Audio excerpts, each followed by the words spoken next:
I kind of have a unique background. I think everybody probably has their own story, but I think mine is a little bit different, and hopefully people can connect to it. I went to University of Wisconsin as an undergrad, studied business over there, and was a student manager just for one season, my sophomore year. So I applied as a freshman, big school. We had a lot of people that wanted to be student managers and work with the program. And I didn't make the cut. There was like a tryout period. I went through it and I didn't get selected, but I kept in touch with the head manager at the time and, was going to games and trying to be involved around as much as I can, and did the process again my sophomore year and ended up getting accepted and was a student manager there for the Badgers my sophomore year. Was one of maybe 16 or 17 student managers in the program. So it was quite a staff that we had there.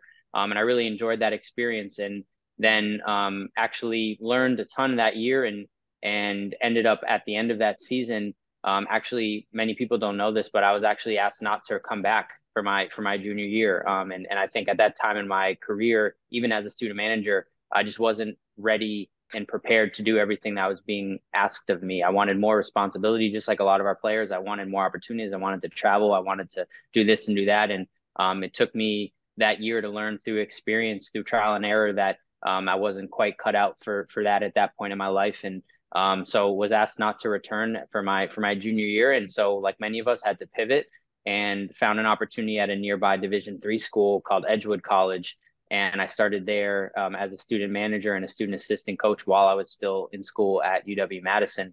And I spent 2 years at Edgewood, was a student manager there as one of one. Actually, my first year there as a junior, we had a head manager, and I was kind of his support and doing a lot of stuff, helping our coaches on a small staff. And then my senior year, I was the head manager and was getting involved in recruiting and helping with film exchange and player development, and a bunch of different stuff. So throughout my college experience, had a pretty unique time as a student manager. Awesome. Jamal, you want to share your background with us? Yeah, actually, I began as an intern at Ohio State University my senior year in high school. I'm the son of a high school coach, so I knew for a while that I wanted to coach basketball. So my senior year in high school, I interned. That was 98, 99, so I'm telling my age. Interned at the Ohio State University. We ended up going to the Final Four that year, lost to UConn. Then I went to Kentucky State University on a track and cross country scholarship. But I still knew I wanted to coach. So ran track and cross country my freshman year. And then our school hired the head coach in April of my freshman year. So I approached him about becoming a manager. So became a manager with him. His name was Winston Bennett, coached under Rick Pitino at Kentucky, then at with the Celtics. So a lot of those same expectations he had of his managers at UK, he had here at Kentucky State. So we went through a lot of managers who just couldn't stick, and I was the only one who stuck it out. So that first year we won the conference championship. But what I remember from all those years as a manager was I constantly, asked for, along with doing the duties I was assigned, that I asked for more and more duties because I knew I wanted to coach. I actually that first semester, my sophomore year, I got the worst GPA of my college career because I was in the basketball offices all day, every day, just finding out what they did, doing player development. I was going to breakfast, lunch, and dinner with those guys. So I was just trying to figure out everything about the profession. And actually, my senior year, I ended up playing on the team, but still, maintained those managerial duties. But because of my work ethic through those years of becoming a manager, I was immediately hired upon graduating as an assistant coach, and that's due to just being around, being a trustworthy guy with a strong work ethic. So, I was definitely hungry as a manager, just not fulfill the duties that I was assigned, but just soak in whatever I could, and constantly ask for more. Hayden, tell us about your background. Yeah, so kind of like Matt, mine is kind of all over the place, but I was blessed and I was able to play college basketball at a junior college in Mississippi, at East Central Community College my freshman year. And then after that year, I knew I wanted to coach, but kind of got burnt out on playing. And so I decided to move back to home. And close to home was Jones College. And so I knew that the women's team had been really, really successful there and never really thought about coaching women's basketball until I moved back. And I got there, and a little bit of pride in me didn't want to be a manager for the guys I just competed against because Jones was in the same league as East Central. So I said, you know what, I'm gonna try women's. So I got there, and I fell in love with it. My personality really meshed with connecting with the girls, connecting with the staff. And so I was a manager, but because I wanted to coach, I was able to do some student assistant things and get involved with some workouts and practice with the girls and do a little bit of film stuff. And so that was the first year. When in the spring we were about to go to the national tournament out in Lubbock, COVID hit. And so that got canceled. And so the second year was that weird, crazy year where the season got pushed back and the chairs were all spaced out. And so that was my second year, and I got to, my role upped a little bit. So I got to do a little more. And after that, I kind of got burnt out a little bit. And so the next year I took a year off, focused on academics, getting my degree and that kind of things. And I just coached like a little youth rec league team.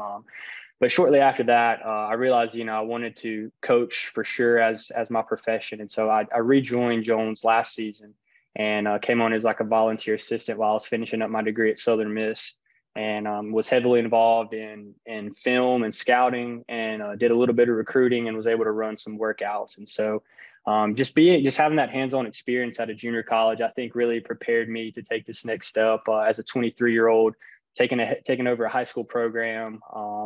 And so the hands-on experience is critical, for managers. And then that's kind of my experience with it. Awesome. Ellis, last but not least, share with us with your experience as a current manager. Yeah, so I'm going to be in my third year as a student manager. I'll be a senior. Unfortunately, my freshman year was the COVID season that Hayden just talked about, so we weren't allowed managers, but I've loved my time.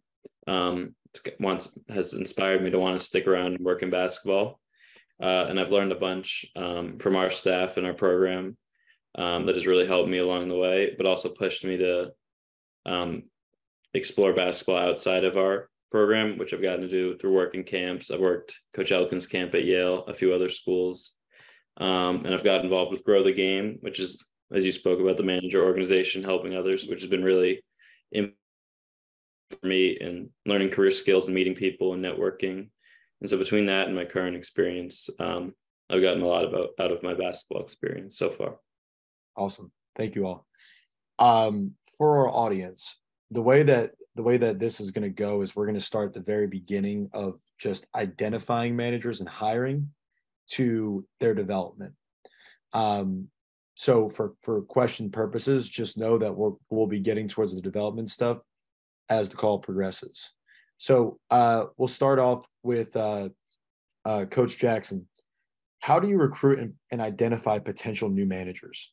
I leave a lot of that to my assistant coach. He knows what our needs are.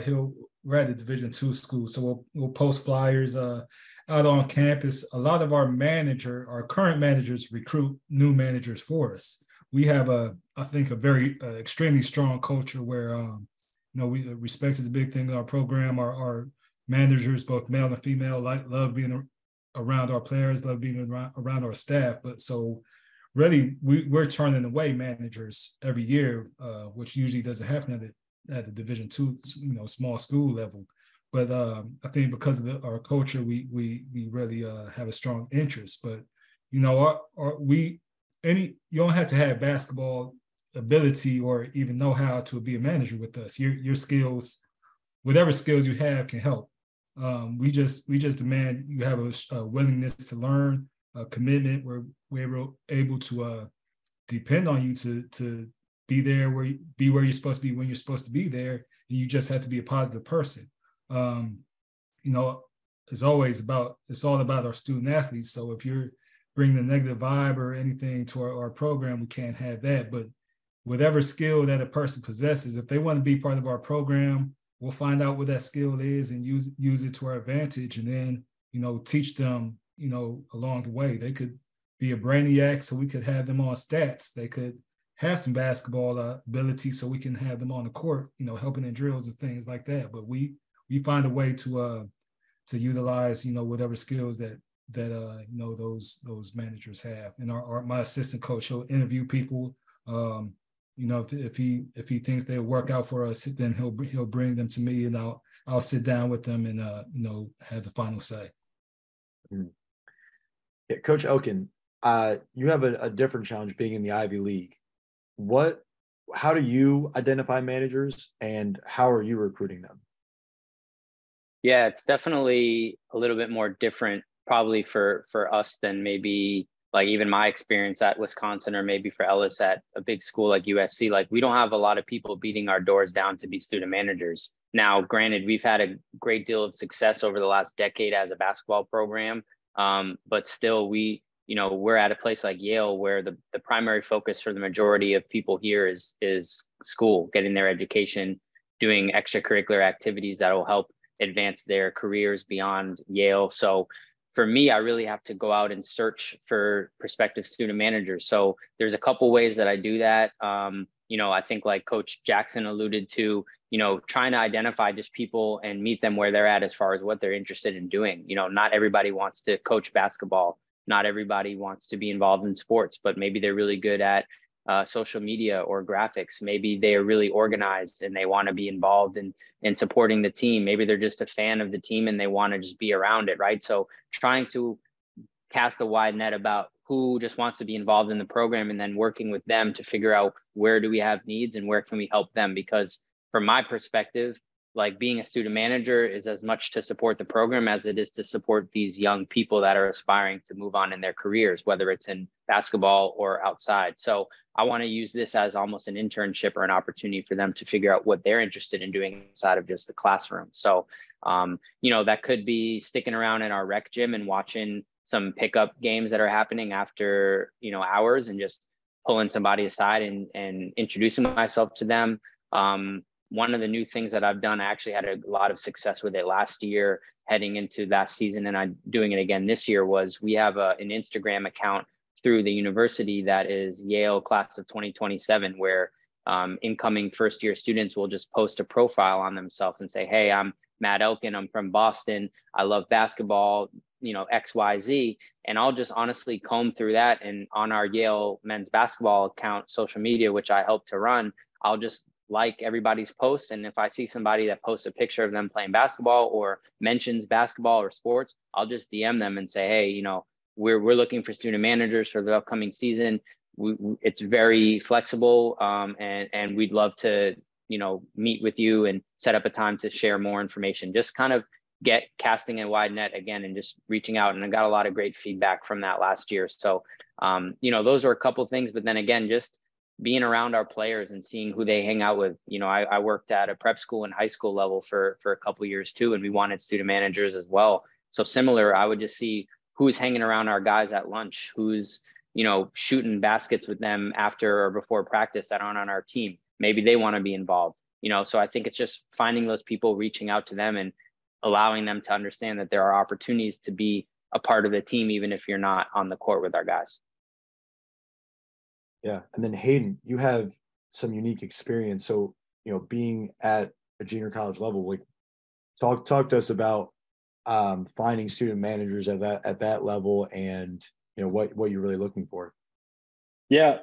So at Jones, obviously not a whole lot of money to go around budget wise, but they do give some scholarships for managers. And being there, I was never really involved with the hiring process, but I know that our coaching staff would really look for somebody that was a good fit. And being that we had a really good team the past several years, it really started to draw some interest as well. And so what would end up happening is we would get some guys that were coming there that weren't playing any sports, but that were pretty good high school players. And so a lot of times we could get those guys to come, and they would be great practice players, and they would help out a lot in drills and skill development and that kind of stuff. And then we'd also try to find one or two maybe to handle the laundry type of stuff and kind of the day-to-day operations. And so it varied depending on the person. But at the end of the day, we were just looking for somebody who was the right fit, who was going to mesh well with the girls and be there to support them and not causing drama, stirring up stuff like that. And so that's kind of how we approached it at Jones. And for the most part, it worked out pretty well. We had some pretty good managers come through. Right. Ellis, being a current student manager, first of all, do you aid in hiring in the hiring process? And if not, talk to us about what is a good student manager like for you being a senior and being in that program. Yeah. I'm not very involved in the hiring process. If someone comes and reaches out to me, I'll talk to them and kind of give them the rundown, usually forward them to our operations guy, and he will handle it from there. But I would say for being a good student manager, I think one thing that gets overlooked, at least I overlooked it when I was trying to get my foot in the door, was availability and figuring out when the team you're going to join practices. Because obviously if you can't show up, that's hinders your ability to help the team a lot. And so I think finding out the program's practice time and whatever is a really valuable thing to do. So you can kind of work your schedule and clubs if you have flexibility there around that. So I think that's first and foremost. And then the other thing I'd probably speak to is loyalty and unwavering commitment to the program, because you're going to see a lot of stuff in practice and hear stuff being around a program, and most of it's not for the public, but you're trusted and put in a position to be around the team every day and work for the team. And so I think a really valuable quality is to be mature and appropriate about what you hear and observe to help the team. Great. So Coach Jackson, moving back to you, how has your program benefited from the work of managers? If you could just kind of describe the impact they make on the team. I mean, we wouldn't have any success if it wasn't for managers. I have a small staff. I have one full-time assistant coach, and in the past I had a GA. The last 2 years I haven't had a GA. This year, luckily, I'm able to have an assistant coaching fellow. So it would just be two of us if it wasn't for our managers. But aside from just fulfilling duties, with the water and uniforms and things like that, they just bring a positive vibe to our program, both the male and the female managers. We had a manager last year. Every time I came in the office, whether it was 7 a.m., 8 a.m., whatever, he'd be in there with 3 or 4 guys. After the season, he was in the weight room with guys, and he was always dragging guys to the court, to the weight room, the stuff that we didn't ask as a coaching staff, but for them to get that extra work with him was priceless. I think I'm not sure. I think Ellis might have said it's just them being a great fit. So it's a long grind from August, September until February, March. And if you have a negative vibe or negative attitude hovering over you, it makes for a very long season. So our managers, they don't bring drama and stress. They keep it light. We're a school of about 1,400 students, so they all are friends, and our managers are friends and confidants off the court.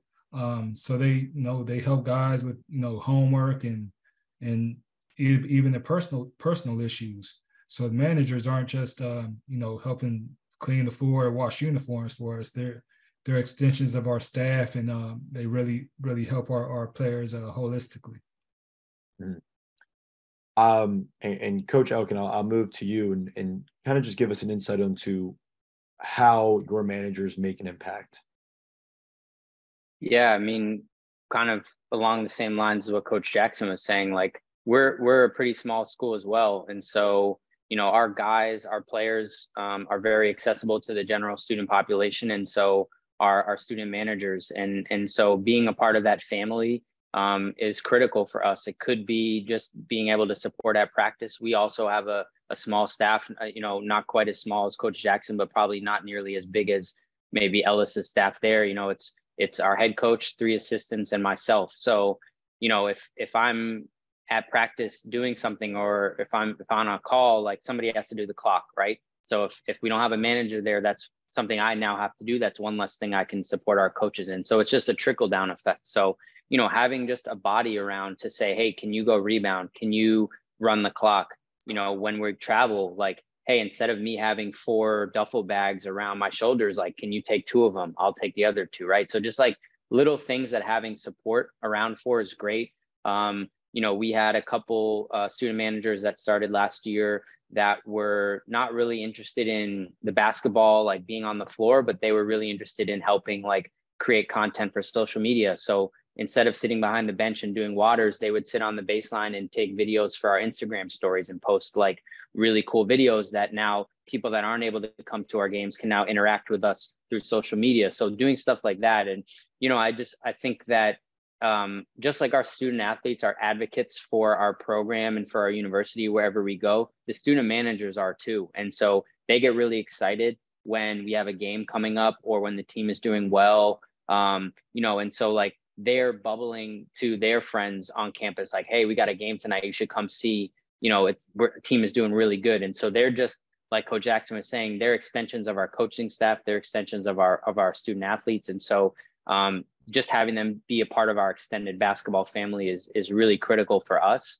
And, I don't know what I would do without them. I wish I had more, but the ones that we have are so quality that they do such an incredible job for us. I'm really appreciative.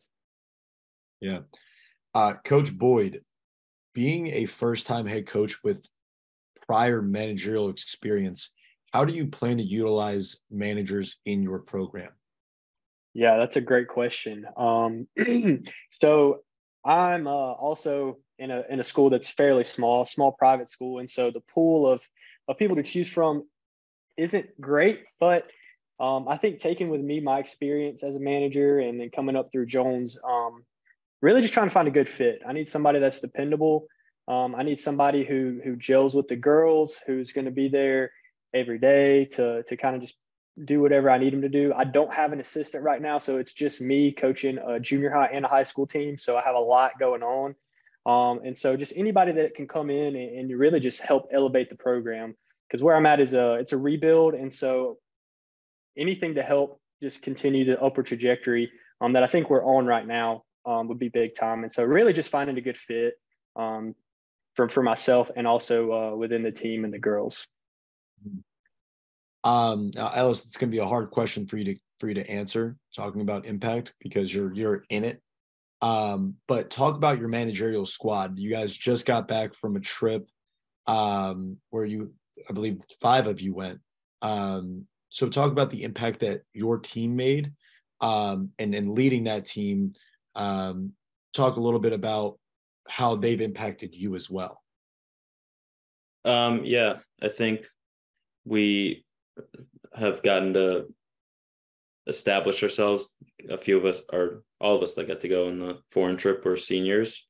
We've got to establish ourselves throughout the years of being managers. We're all 3rd or 4th year managers at this point. And we all take a lot of pride in making everything really simple for our staff and our players, day in and day out, taking care of the little things, trying to just minimize issues and make their lives easier whenever we see fit. And I think that's something we've been successful in and hopefully can continue pass down to our younger managers when we move on. But kind of going back to a little off kilter from what other coaches spoke to, I think managers are also like a middle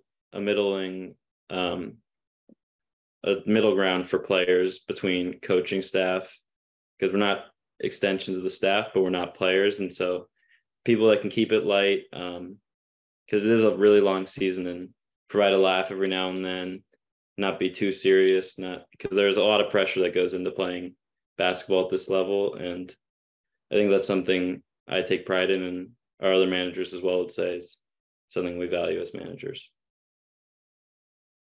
Yeah, no, absolutely. And before we transition to the career development side, I just want to know, what's one thing that any of you on the panel wish that you would have the opportunity to do while you were a student manager? And then Ellis, obviously I'll tailor that question more towards you. So we'll start off with you, Ellis. What's one thing that you wish you got to experience, or wish you could still experience in your remaining year? I don't have many complaints, to be honest. I've had an awesome experience so far. I would probably say just win at a really high level, whether it be a league championship, national championship, a tournament success. We'll see what it is, but I'll say win at a really high level and have a very successful season. Awesome. Coach Boyd, what's one thing that you wish you could have experienced during your time as a student manager? Yeah, I think that transitioning to a head coach at a pretty young age, I wish that I could have been more involved with the operations side as far as like ordering gear, the finances, stuff like that, because now that I'm the only coach, I'm having to trial by fire and figure it all out as I go. And at Jones, I was a part of some operations, but mostly just like the food and the film and that kind of stuff really is the only stuff I was super involved with kind of on that side. But yeah, I would say just a little more behind the scenes with finances and money and that kind of stuff. Because even though it's not talked about too much, it is a really big thing in basketball programs, and it is very expensive to run a basketball program. So I would say that's probably mine.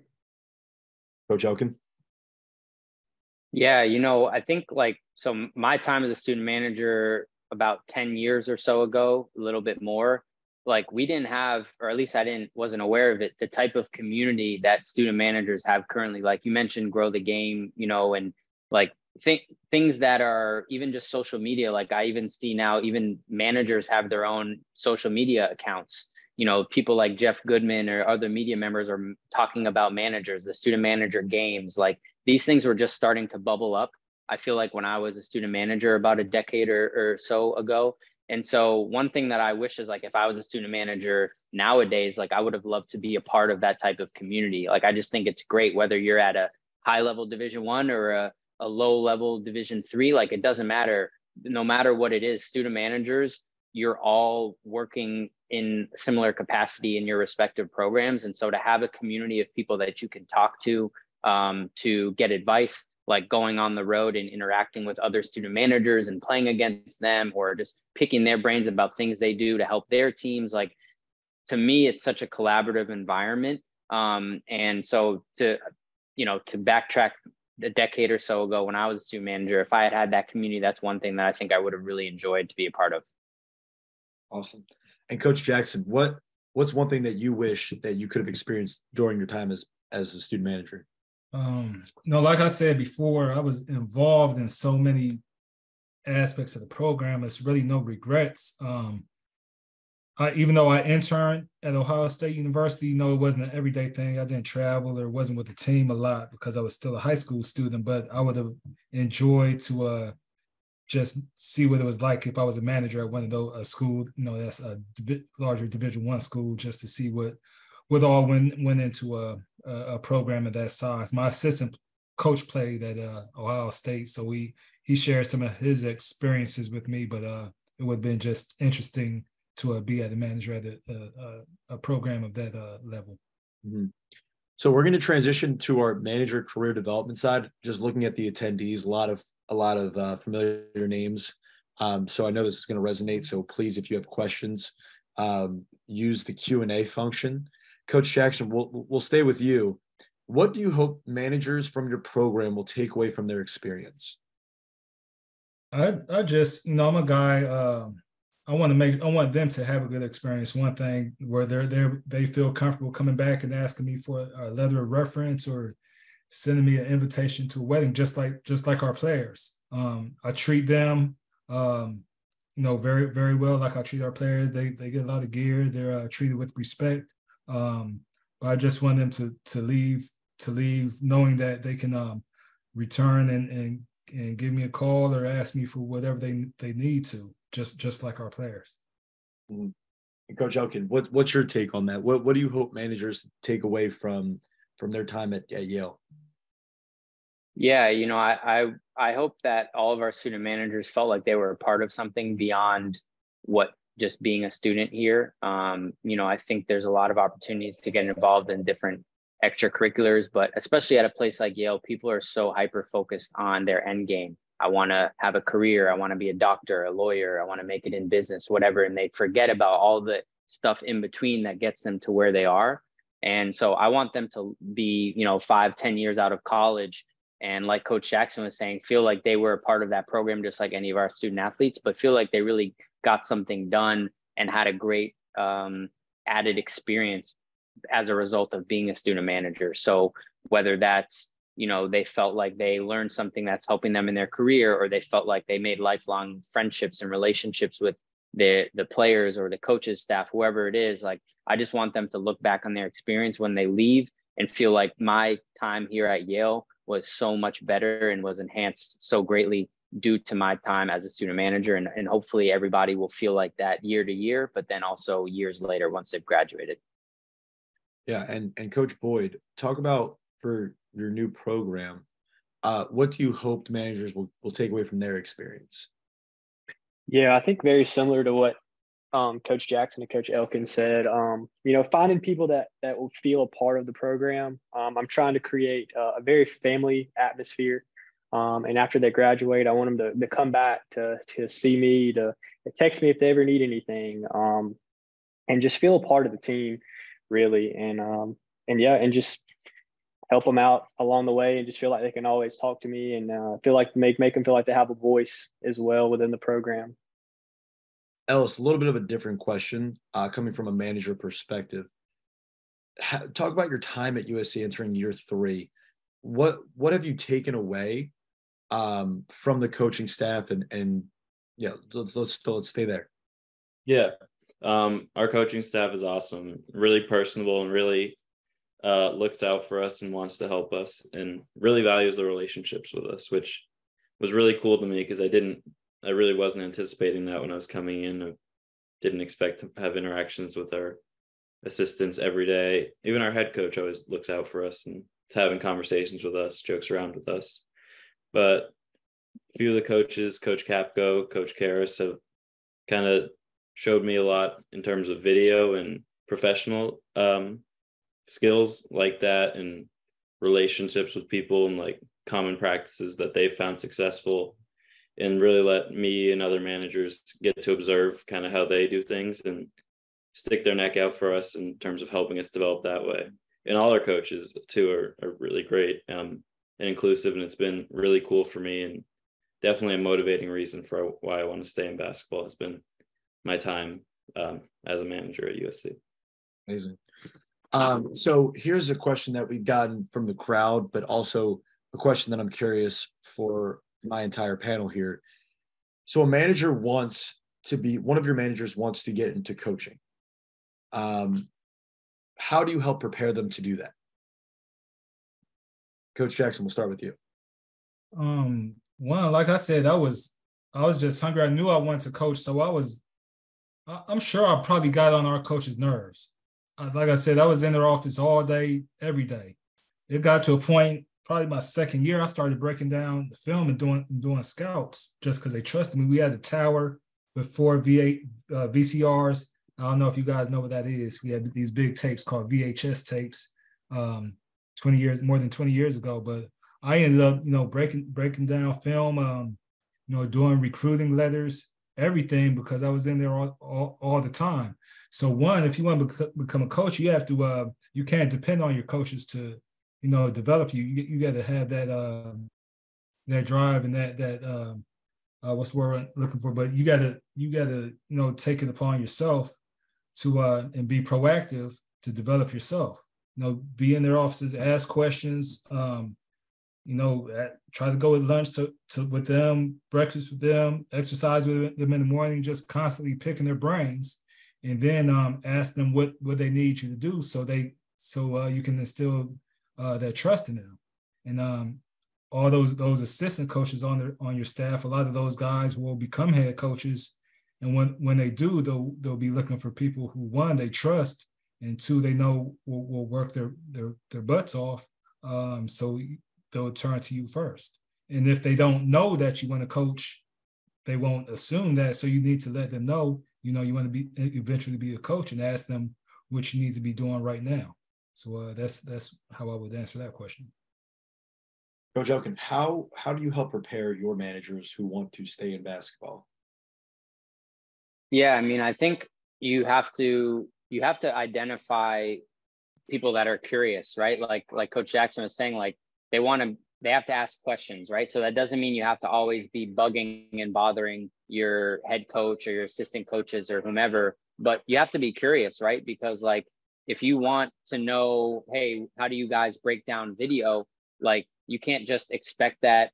Like Ellis was saying, not every assistant coach is just going to pull up their laptop and say, hey, come check this out. This is what I do. Like, you have to be curious. You have to ask those questions, right? And I think for anybody that's interested in getting into coaching, like, just by being exposed to it, you have a huge head start from other people that are on the outside wondering. But even as a student manager, you don't know the hours that we put in the office before practice, after practice. You don't know what it's like to go on the road recruiting. You know, you don't know what it's like to build a schedule, to run a camp, right? So you have to ask questions. You have to be curious, and you know, you have to get exposed to different things. My big thing, and I think all of us, even as coaches, as we become established, whether you're a head coach or down to a student manager, like, you have to ask yourself why, right? You always talk about your why. Why do you want to be a coach? Is it because you want to play on ESPN and be on TV? Is it because you love player development? You love being on the floor with the guys or girls that you're working with? Do you love being in the office? Are you really into stats or analytics or video? You know, are you more somebody that likes operations? Do you like organizing things? Do you like, you know, kind of coordinating, like, and connecting with people? Do you like being around alumni? Like, whatever your why is, you have to try to figure that out, just like you would as a college student figuring out what you want to do for your career. If coaching is something that you think you want to do, ask questions, be inquisitive, be curious, and try to get as big of a picture, because there's so many different directions that you can go in. You could be in the professional side. You can be in a high school coach like Hayden is. Like, you know, there's a lot of different ways to go, but you have to figure out what excites you and what interests you about it. Because once you're done being a student manager, like, it doesn't mean that now there's something that's next. Like, that's the time in your life when you have to decide, what do I want to go left? Do I want to go right? Do I want to stay in sports? Do I want to get a job? Like, do you realize that coaching don't make a lot of money, right? Like, do you know that? Do you think you know that until your first year and you're trying to live the same lifestyle you did as a student and you can't afford it anymore because, you know, your parents kicked you out the house, or, you know, bills start piling up. So those are things that you have to realize through experience. But if you ask the right questions to the right people, I think you'll have a much better plan to attack whatever direction you do want to go in. Yeah. And Coach Boyd, you got a very unique stance here. So going from manager to head coach, you know, talk about, you know, the way that your coaches helped prepare you to be in this role. Yep. And so just to piggyback what Coach Jackson and Coach Elkin just said, the number one thing I would say as a manager or student assistant, whatever role you're in, number one, just be a sponge. Like, just always be around the coaches. Whatever they say, just listen, absorb everything. If you have a notebook or a phone, write it in your notes.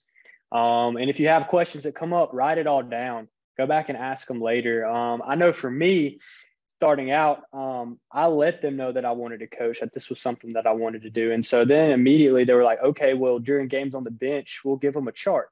All right. And he can start charting different stats that way. And so that right there kind of opened the gateway for me. And so then it kind of just kept building and building and building. And so by the time my third year with the program and the same staff, I was already breaking down film on synergy. I was making scouting reports, personnel scouting reports. I was looking at schemes from other teams, and I was actually getting to present that to the team. And my head coach that I work for is a little bit of a control freak. So for her to allow me to do that really gave me a lot of confidence and showed her trust in me. And so all of that experience, from the on the court stuff to the film room to off the court stuff, office work, all of that has prepared me for where I am now, because I'm having to do it every day. Even as a high school coach coming from a college, it's the same stuff, just on a different level. But at the end of the day, my biggest advice is like they said, ask questions, be a sponge, and just be proactive. And one last thing, another big thing that helped me was, in my time at Jones, I was able to make a lot of connections and form a lot of relationships with other coaches at, you know, Division I, Division II, NAIA, other JUCO coaches. And so that's another thing I would really suggest is just, you know, Twitter's a huge tool. Use that to your advantage. Reach out to other coaches and just shoot them a DM and say, hey, coach, my name is so-and-so. I'm at this place. I'm wanting to be a coach. Can I hear about your story? and just connect with people, see what other people went through. And that was a huge thing for me. And so now I have a whole list of coaches that I can call on today, from high level Division I all the way down to Division III and JUCO, that I could pick up the phone, call, and they'd be there for me for whatever questions I have. And so that's my biggest piece of advice. And that's really is what helped me to this point. Ellis, you're in a different situation being a student manager currently. So talk to us about how USC has helped prepare you to take that next step, and how your work with Grow the Game has also helped you. Yeah. Kind of different. From the USC side, I think everyone gave great advice and stuff that I try and practice. But the other thing I've learned throughout experience and observation and from talking to people is be really good at your job, the first job. And from there, once you prove that, more responsibility will come your way. And so on a basic level for me, like starting out as a manager, I'd always, which I still do today, make sure that all the water is set up, all the balls are out, everything we need for practice is in place, and make that part of my daily routine before I do anything else. And from there, once that's all set, you can take on more responsibility, whether it be helping with video or talking about recruiting or a visit or an operational side of things. And that's probably been my practice the past year or so, that I think has helped me along the way. Then from a Grow the Game side, I think there's tons of great resources that I've used, whether it be the coaching cohort or the operations cohort that Coach Elkin was on last summer, that have taught me valuable skills that I've seen in bits and pieces at USC, but I'll really get to dive into with Grow the Game.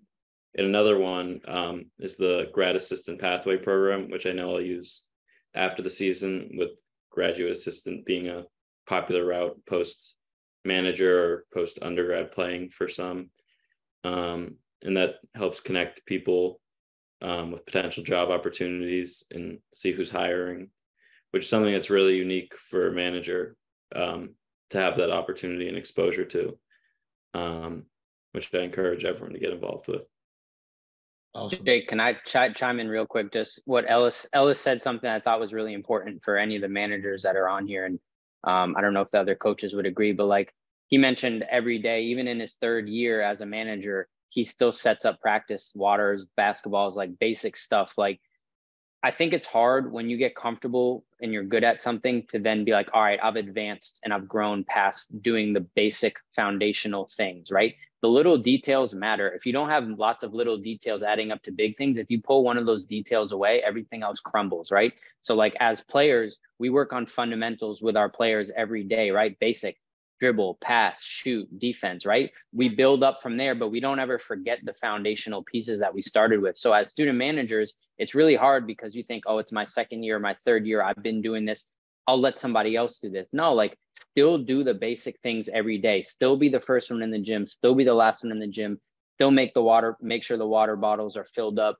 make sure the balls are pumped up, make sure everything's good before you move on to the next thing. Because if you're already jumping forward to the next thing, you're going to miss something. And that's where you built your trust on. And so I think Ellis made a great point, and I'm sure that's why he's been super successful at USC with his coaches and earned more responsibility, because you can't forget about those basics. Even if they're simple, you have to do those things every single day before you can then move on to step 2, step 3 and beyond.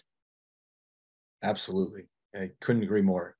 And for our attendees, if you have questions, please utilize the Q&A function.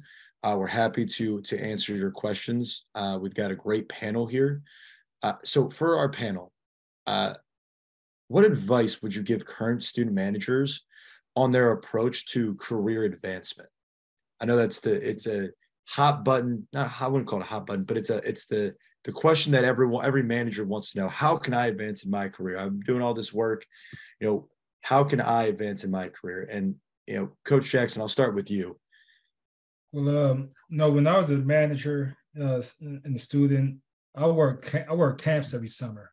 5-star existed at that time. I can remember, doing our camp here at Kentucky State, driving down to Middle Tennessee, doing a 5-star, driving to UK, doing Kentucky's camp, driving up to Lewis University, doing 2 camps in a row. I was at camps all summer. So, just building that, Coach Boyd talked about it, that just builds your network. And if you're working hard at camp and people are watching, a lot of people are watching, players, coaches, who's ever running those camps, and that builds your network, and they see you're a good coach and you work hard. And I didn't know that would help me now as far as recruiting because of those connections I built, but just constantly working those, not just elite camps, the team camps, even the kids camps. You're just building up your network, staying in touch with all those coaches you meet, not just asking for a job, but just checking on them after, throughout the season, after a big win, shooting them a text after a tough loss, shooting them a text. So, just networking with guys, really building a relationship, and not just saying I know him or I have his number, but build a relationship with these guys. But if you work a week at camp and the coach is able to see you every day, you can leave a huge imprint on his mind. Absolutely. Absolutely. And we're going to touch back on that in a second, but I want to move to Coach Elkin on how can student managers, what advice would you give for them to advance on their careers? Yeah, I mean, I think Ellis touched on it before about being available, like be present as much as you can. Now that's day to day at practice. Like one thing that I always tell people, our student athletes, recruits, or student managers, whomever, is like, you never know who's watching, but somebody's always watching, right? It could be you're at practice and you're on your phone, and I don't know if you're checking the time or you're texting somebody or you're watching a video, but if I see you're on your phone during practice, I know you're not fully present. And that could be me noticing, it could be our head coach noticing, it could be the athletic director who just stopped in the gym to watch 5 minutes of practice, and for that 5 minutes, they saw you on your phone, whatever it is, but you got to be present. And so besides just day to day being present, like one thing Coach Jackson mentioned, working camps. I worked a ton of camps when I was coming up because I wanted to be present. I wanted people to see me, get to know me, get to see how I work with young kids, with their students, and just get to build a relationship. One thing that's been really big for me is being present at things like the Final Four, right? The convention has been really big for me. I've been very lucky to have been going since I was an undergrad as student manager to the Final Fours, being involved in something like Grow the Game or Rising Coaches. I work with an organization called the Jewish Coaches Association. We have a lot of people that attend those events. And so, Ellis is a great example. Like Ellis worked our basketball camp at Yale, right? He's been on several Zoom calls that I've been on, right? You and I, Jake, have gotten to connect on a variety of things. So just like being around, the more people see you, they know what you're about, because when I'm present at something, I know that is of value to me. And if I see you there, that's also something that you value too. So you want to have those shared connections with people. So as a student manager, within your means and your resources, be present, but always understand that people all around you are seeing what you're doing, right? And so you want to make sure you're always presenting yourself. You want to be buttoned up, suit and tie, even when you're wearing your gym shorts, right? You want to have that presentation. So where people are always able to see you putting your best foot forward, and then good things are going to happen because good people are going to see other good people and want to recommend them for jobs, are going to want to call them, text them. And you want to be a connector. You want to be somebody that has a good reputation, and somebody that I can trust. If somebody needs something, if I don't have an opening for you, I'm going to refer you to somebody else because I've seen you. I know that you do a good job and I trust you. So those are just some of the things I think is really important if you want to really advance and work your way up in coaching or anything within the profession. Coach Boyd, is there anything that you'd like to add on to what's been already stated? Yeah, just a couple things that for me, having recently just gone through this over the summer and late spring, I would say something really important that's not stressed enough is surround yourself with good people. Whether that's your circle, like connecting with other coaches in the profession, or the staff and people you hang around with, because good people will take care of you. And so that's very critical in trying to advance or get a job or whatever you want to call it. And the next thing is just know what you want, because at the end of the day, it's kind of like what we said earlier, know your purpose of why you want to coach, okay? Because I promise you, being at a small rural high school, it's not glamorous. The gym's small, the facilities aren't great. I don't have Division I athletes here, but I love coaching. I love developing people, and I love being able to see them walk in the gym with a smile every day, excited about playing basketball. And so at the end of the day, it's just about what you want out of it. And I think that in turn takes care of itself on how you advance through your career. Yeah. And Ellis, I'm going to change up the question because I really want to hit on this. Coach Jackson alluded to it, but I want to talk about building relationships as a student manager. So as a means to advancing your career, obviously this is an enormously relationship-driven business. So as a current student manager, Ellis, talk to this group about how are you utilizing, your resources to build relationships to advance your career? Yeah.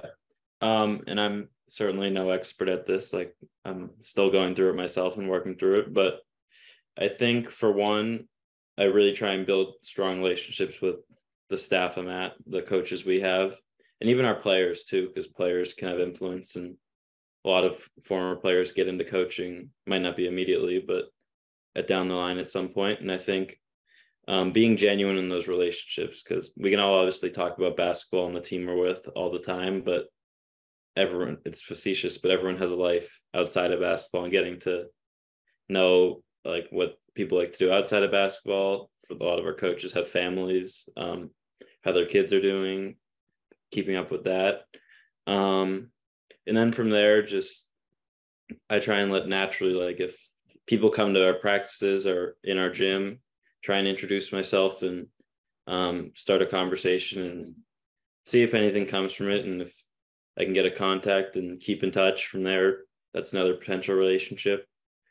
And then Grow the Game has really helped me a lot with the manager connection program that connects managers with a mentor, being a coach or graduate assistant or someone in basketball that you get the opportunity to talk to one-on-one over the phone and get to know someone. And that's been a really huge help in getting to meet people and network to people in the world of basketball.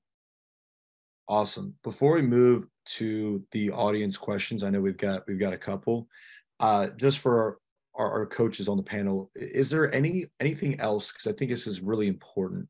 Would you have any advice to any current student managers other than working camp to networking with other coaches? You got to go, Coach Jackson. Go ahead. Yeah, I would say, just like you alluded to before, building relationships. And, even though, basketball is a transactional business, coaches want players, and, the relationship piece is so important. You're spending every day for 8 months with somebody. They know they know your family. You're going to be around their family. You're going to be around each other all the time. So they want to have somebody they can trust. So showing that you're a trustworthy person and having a real relationship is a must. So it's, networking is just not, meeting people and trading business cards. I know, a lot of guys want to go to the Final Four and just sit in the lobby and just get business cards, as many business cards as they can, but really meeting somebody, getting to know them, and building a relationship and being a trustworthy person is much more important than just networking, in my mind. Yeah, I would agree with that too, and I would also add, it's really important to give of yourself, to be generous before you ask for anything in return. For me personally, I find that it's very clear and obvious to interact with people that have a motive, want something from you, whether that does not just apply to managers, but other coaches, other people throughout the peripheral of your program. It's very clear to tell who has something that on their mind that they want and they want to accomplish. And so you have so much to be giving, be of service to other people before you expect anything in return as a result of that. So like Ellis mentioned, being at practices, give information to people that are there. Hey, here's our schedule. We'd love to have you. Here's a practice plan. Can I get you a water? Like little things, whatever it may be, provide, give to others, be generous, be super generous with your time, with your resources. And then as a result, naturally, people are going to want to return the favor, right? And they're going to want to give to you. And so I think that oftentimes as student managers, you're super conscious about trying to get that next step, right? And so you're reaching out, you're cold calling, cold emailing. Of course, you have to do that. You have to reach out to try to pursue those opportunities, but don't expect something in return before you've given something or offered something up. I think that that's just a rule of thumb that can be really helpful. In addition to, and I think working camps is a great example, but just being present in an environment, meet people, give of yourself, provide value. Some of the great emails that I've gotten from people that want jobs are just saying, hey, I'm not looking for anything. I'm actually, let's say, a sophomore in college, but in 2 years, I would love to be in coaching. But for now, here's a report that I put together. Here's an example of a scouting report. Here's a project I worked on this summer. Whatever it is, like, you're just giving without asking for anything in return, because you're providing a resource to people. And then the more people see that and observe that, they know what you're about. Then when it comes time for them to want to bring somebody like that into their program, they can present that opportunity to you. So I think that that's just an approach that I've taken, and I've observed it with a lot of successful young people as well. Awesome. Hayden, all right, Hayden, I want to get to you. I want to answer a couple of these questions we've gotten from the group. I want to actually parlay two questions together. So one of the questions is, how do I stand out in a large group of managers? For example, they've got 15 student managers. How did they stand out? And then on top of that, because I think these are going to intersect, what aspects of the job of being a student manager are applicable to the coaching profession? And Hayden, I'd love to start with you. Yeah. Well, I've never been a part of a large group of student managers like that, so I can't say 100%, but I would just say, kind of like Coach Jackson and Coach Elkin both just talked about, be genuine, because coaches can tell who really wants to be there, who really has the best interests of players, of the staff, who really wants to help and has a good, like, a servant mentality, and who doesn't, who's just there to get the gear, who's just there to post pictures on social media saying, like, hey, I'm a part of this team, this, that, and the other. So I would say, just be yourself, be genuine, and just work hard. And I think over time that process will make you stand out. And as far, what was the other question? The second one you asked? What aspect of the managerial role is applicable to the coaching profession? I think all of it, to be honest with you. I mean, I would say number one, time management. All right. If you get a bunch of tasks thrown at you as a manager, you got to figure out how to get it done. And the coach may want it done a certain way. And so you got to know how to get it done that way. And you may only have a certain amount of time to do it, on top of having school. You may have an extra job, this, that, and the other. And I know for me, being a high school coach, I'm teaching class now. And then I'm having to run a junior high program and a high school program. And so I got things all over the place. I got to order gear. I got to schedule games, and all kinds of stuff. And so I would just say a big thing is time management, learning how to handle and take a bunch on at once, and then just doing your best to get it done. And then that's just kind of a broad example. And then obviously all the little detailed basketball examples obviously translate from film to skill development, and all of that. So that's my take on it. Coach Jackson, what are your thoughts? I'd say first, all those skills are applicable to the coaching profession.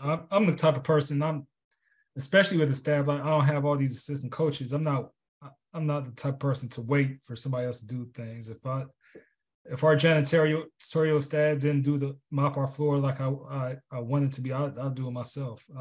If I'm walking and see something out of place in the locker room, I'll do it myself. So on one aspect, that's not a great thing. I need to do a better job at delegating, but I don't like waiting on things to be done. So all those things I did as a manager, I'll do not now, and I don't have an issue with doing it now, unless I told somebody to do it and it didn't get done. But I'm not too prideful to wipe our floor or anything. And the first question I think you asked was about standing out. I'll allude to the Duke managers. You see those guys on ESPN, they're sprinting to, when somebody hits the ground, they're sprinting over there. And some people might think it's corny, but hell, that you think a coach will remember that and you'll stand out.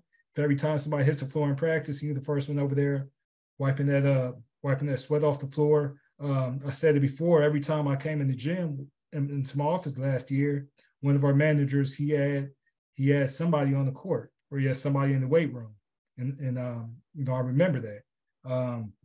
So always being in the gym, always being the first to take care of something, always somebody alludes to before, ask what how can I help you today? What do you need from me? Coaches remember that. So that's a way you can make yourself stand out.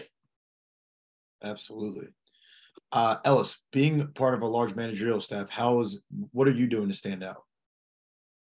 I think it goes back to, I think I said this in one answer, but being really good at the initial job you're assigned, and maybe not assigned, or that is under the umbrella of being a manager, and dominating that role and being a star in that, taking care of that every day. And as that goes on, then start to see if you can pick up more, whether it be being in the gym, like Coach Jackson was saying, to rebound for players or work players out, or just start kind of observing things that happen around the program and see, like, for example, if there's food that appears in the locker room or in the facility after practice, ask how that got there and see if that's something you can do to help with, see whose responsibility that is, work with them, and just kind of pick up on things and see what else you can get your hands on and take on more responsibility after you've become a star in your role. And I think from there, you'll start to stand out. Absolutely. And I appreciate everyone's time. We've got one last question. And Coach Elkin, I'll start with you. What are the best ways to create a great environment for managers in your program as the reporting coach that oversees them? Is it spending time together off the court? Is it manager team building? What are specific ways that they can ensure that they feel like family and one with the team? Yeah, I think it kind of goes back to what I was saying earlier. Like, you have to understand the dynamics and the personalities of the people on your managerial staff, just like you would your coaching staff or players on your program. So, I want to make sure that my managers feel invested, that they're valuable to what we do. So I'm not going to tell a manager that I know doesn't love basketball, but loves doing analytics, stats, whatever, to go rebound for somebody just because I want them to do that. Like, I'm going to try to do things for them to make them feel satisfied and valued, and feel like their voice is being heard as far as what they're interested in doing, and their passions are being respected and honored, so that they can grow and develop in that way. So, I think first and foremost, I think maybe Hayden mentioned it earlier, is like, if you want to coach, speak up, let people know. And that's so important, to let people know, so that I, as your managing of the managers or whatever, whether that's an assistant coach, a GA, a head manager, whoever's in charge of kind of coordinating, like, I want to know what I got in front of me. So I want to know, okay, this person really loves player development. They want to be on the floor as much as possible. Great. So anytime I have something to do, I'm going to make sure that that's the first person I reach out to. I have somebody that really loves doing creative content, loves being on social media, doing stuff like that. So anything that we need to help with our team doing that, great. I know I have somebody that's super organized. They're on top, they're on their P's and Q's and time management and everything. So I'm going to have them help me doing organizational stuff for our program. So now, not only am I getting what I need, but they're also getting to do something that they're good at. And I think all of us want to feel accomplished, to do something and feel like, hey, I did a great job. Like, and not that I need to get a pat on the back or have somebody tell me that, but like, it feels good to know that you're good at something, right? So to be able to do a task for a coach or for a player that is something that you not only enjoy, but something you're good at, I think that helps you feel really invested in the program. So whether that's an beginning of the season meeting with everybody to just have them discuss, I think as a group, whether that's individually with them, I think airing that out about what are you interested, what are your goals for this season, and how can I, as your boss, I guess you could say, or your leader, help you to accomplish that. And then I think it's constant check-ins, right? So I'm a big communicator. Like, I like to communicate things, schedules, expectations in advance, because I don't want somebody to come back to me later and say, well, I didn't know this was part of my job responsibility, or I didn't know we had this team event coming up. That's why I wasn't there. I'd rather them know ahead of time so they know what the expectation is. And so I think communicating check-ins periodically, and then just having an open door policy, letting them know, like, listen, this is for you just as much as it is for me. So if you're struggling, if you have an exam coming up and you can't make it to practice, feel comfortable that you can say, hey, Coach Elkin, like, I'm not going to be able to be here tomorrow for practice. I got an exam. And then I want you to feel comfortable that I'm going to tell you, hey, I respect that you're communicating with me, so please do what you need to do, and we'll see you the day after. So just having that open communication line with the managers is really important. And I think that goes from day one throughout the course of the season, to just being able to check in with them throughout to make sure they're having the best possible experience. Absolutely. Coach Boyd, anything to add? Yeah. Actually, what he just said is something that I did was last year coming back to Jones, something that I wanted to feel like I was bringing something to the table. And so they already knew that I wanted to coach. And so I told them, like, let me do some film and let me take that off your plate, because we only have 3 coaches. 2 of them are out recruiting most of the time, and then that leaves the head coach who's handling a lot of stuff within the team. So I told him, like, let me take film. And so one of our other coaches, she did a lot of film stuff too. And so kind of what he was saying is, like, I let that be known. I worked at it. I constantly was checking, like, who are we playing? Let me go pull 3 or 4 games. Let me find what actions they run the most. Let me see what defensively what they're doing. Let me check out their personnel. And so over time, I ended up doing probably like 10 to 12 scouts that year in half of our conference schedule. And like he was saying, the head coach is kind of a control freak. So her allowing me to do that just put a lot of confidence in myself and my ability just to present to the team a scout. And so I think that what Coach Elkin said holds really true. Communicate, be upfront. And then, as they do give you that freedom and role to do what you like to do, excel in it, work hard at it, and then go from there. And so, yeah, that's all I got on that. Coach Jackson, final remarks on how we can build a welcomed environment, a family environment for our student managers. As far from my perspective as a head coach, yes, something I do, I just make sure I recognize them just thank them. I make the point to just thank my managers every day. We do an exercise as a team after every single practice and game. So I make sure that our managers are part of that exercise that we do as a team. And of course, everybody likes swag, so I make sure our managers looking good and they're getting a lot of gear and everything, and just make sure they feel appreciated and part of our program. We don't speak to them rudely. We're not, yelling like I'll yell at them like I yell at my players. But just thanking them and constantly showing appreciation and showing that appreciation verbally, not in a passing way, but telling them thank you for whatever. We appreciate you for whatever, and that means a lot to them, both young ladies and young gentlemen. Awesome. Well, I want to thank all of our panelists again for their time, and just this has been amazing.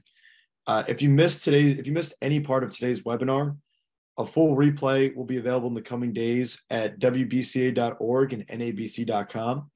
Again, thank you to all of our panelists. This has been amazing. For our attendees, I hope you guys got a lot out of it. And thank you again.